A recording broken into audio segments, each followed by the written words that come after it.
نحمده ونصلي على رسوله الكريم اما بعد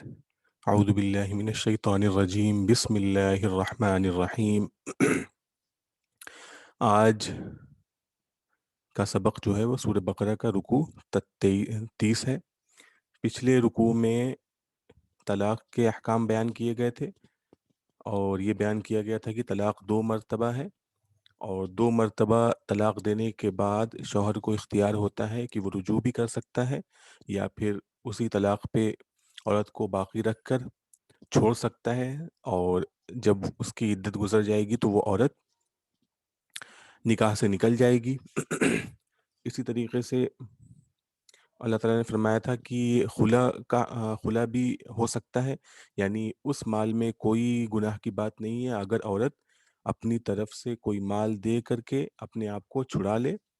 اور اس میں جو احکام بیان کیے گئے تھے وہ یہ کہ عورت کی طرف سے غلطی ہو اور شوہر جو ہے وہ غلطی پر نہ ہو، تو ایسی صورت میں خلا جائز ہے۔ اور اس کے بعد بتایا گیا تھا کہ اگر شوہر پھر طلاق دے دے گا، یعنی تیسری طلاق دے دے گا، تو اس کے بعد وہ عورت اس کے لیے حلال نہیں رہے گی۔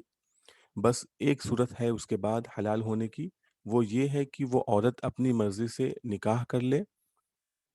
اور پھر اس نکاح کے بعد اگر اس دوسرے شوہر نے اپنی بیوی کو طلاق دے دیا، تو اس طلاق کے بعد اب عورت کو اختیار ہوگا کہ اگر وہ پچھلا جو شوہر ہے اور یہ عورت اگر دونوں یہ چاہتے ہیں کہ ہم نے اپنی پچھلی غلطیوں سے سبق حاصل کر لیا ہے، ہم دوبارہ ایک ساتھ رہنا چاہتے ہیں، تو یہ دونوں واپس ایک دوسرے کے پاس آ سکتے ہیں۔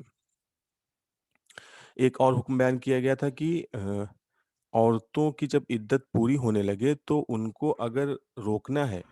تو اس کے لیے شرط یہ ہے کہ آپ کی نیت جو ہے وہ صحیح ہونا چاہیے۔ آپ کی نیت کے اندر یہ ہونا چاہیے کہ ہم اب خوشی سے رہیں گے، ہم بھلائی کے ساتھ اب رہنا چاہتے ہیں، تو آپ رجوع کر لیجئے، ورنہ آپ ان کو قاعدے کے مطابق چھوڑ دیجئے تاکہ ان کی عدت پوری ہو جائے، وہ نکاح سے نکل جائیں۔ کیونکہ جو شخص عورت کو ستانے کے لیے رجوع کرتا ہے، اس کے اوپر ظلم کرنے کے لیے رجوع کرتا ہے، تو اس شخص کو اللہ تعالیٰ فرماتے ہیں کہ وہ شخص اپنے آپ پر ظلم کرتا ہے۔ تو اب یہاں پر طلاق کا اور طلاق کے احکام بیان کر دیے گئے۔ اب ایک صورتحال یہ پیش آتی ہے، آج کا جو سبق ہے اس کے اندر بتایا جا رہا ہے کہ ایک صورتحال یہ پیش آتی ہے کہ جب عورت کو طلاق ہو جاتی ہے تو طلاق ہو جانے کے بعد چونکہ طلاق سماج میں معیوب سمجھی جاتی ہے، طلاق کا ہونا عورت کے لیے بھی برا سمجھا جاتا ہے، اور جو فیملی ہوتی ہے، جو خاندان ہوتا ہے، وہ بھی اس کو اپنی عزت اور انا کا مسئلہ بنا لیتا ہے۔ تو جب کبھی ایسا ہوتا ہے کہ طلاق ہو جانے کے بعد عورت اہ، اپنے پچھلے شوہر کے پاس جانا چاہتی ہے نکاح کر کے، اور پچھلا شوہر بھی اب اس برے تجربے سے سبق حاصل کر چکا ہوتا ہے اور وہ بھی دوبارہ نکاح کرنا چاہ رہا ہوتا ہے، لیکن جو بیچ میں خاندان والے ہوتے ہیں وہ اسے اپنی انا کا مسئلہ بنا لیتے ہیں، اپنی ناک کا مسئلہ بنا لیتے ہیں، عورت کو نکاح کرنے سے روکتے ہیں۔ تو اللہ تعالیٰ فرماتے ہیں کہ جب عورتوں کو طلاق ہو جائے اور ان کی عدت گزر گئی، تو اب وہ عورتیں آزاد ہیں کہ اپنا نکاح جس سے چاہیں کریں۔ تو اگر وہ پچھلے اور شوہر سے بھی نکاح کرنا چاہتی ہیں تو ان کو نکاح کرنے دینا چاہیے، آپ لوگوں کو ان کو روکنا نہیں چاہیے۔ اور اس کے پیچھے واقعہ بھی ہے کہ ایک صحابی رضی اللہ عنہ تھے،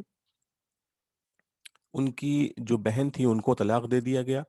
اور طلاق ہونے کے بعد وہ ان کی بہن ان کے گھر پہ آ گئی اور ان کی عدت بھی گزر گئی۔ پھر جس شخص نے ان کی بہن کو طلاق دی تھی، وہ شخص دوبارہ ان کے پاس آیا نکاح کے پیغام کو لے کر کے، تو انہوں نے صاف صاف انکار کر دیا اور انہوں نے یہ کہہ دیا کہ میں نکاح نہیں کروں گا۔